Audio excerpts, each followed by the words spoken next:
And we're back. We have a special treat today. We have United States Coast Guard Lieutenant Andy Ceelen with On This Day in History. Welcome, Andy. How are you? Welcome. Great, thank you. It's a pleasure to be here.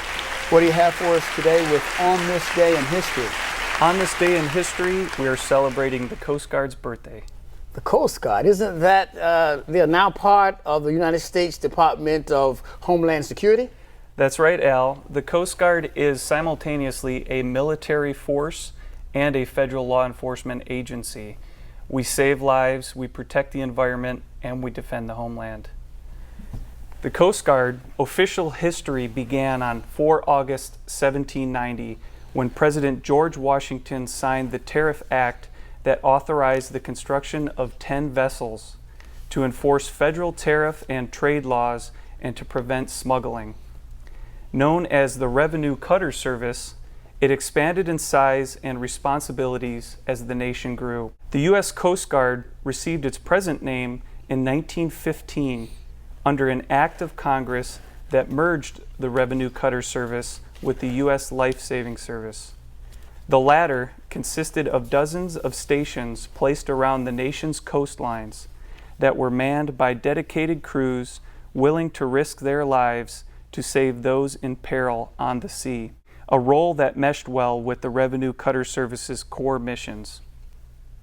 Also, the legislation creating this new Coast Guard expressly stated that it shall constitute a part of the military forces of the United States, thereby codifying the service's long history of defending the country alongside the other armed forces.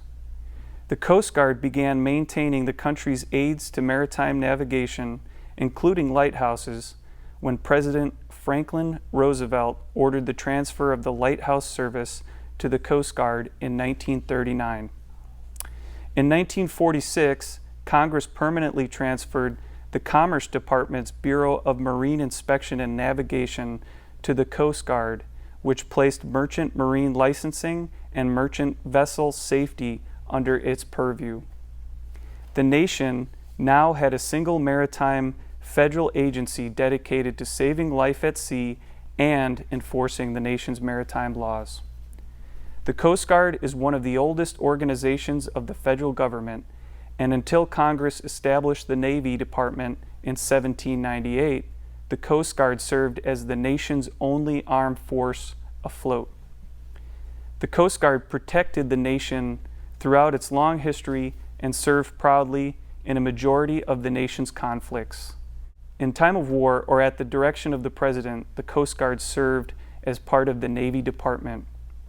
In times of peace, it operates as part of the Department of Homeland Security, serving as the nation's frontline agency for enforcing the nation's laws at sea, protecting the marine environment and the nation's vast coastline and ports, and saving lives.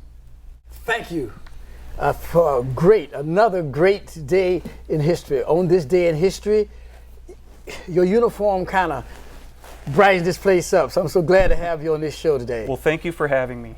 Yes, and next week, August 4th, happy birthday, United States Coast Guard. We're going to be right back with some special guests. Stay with us.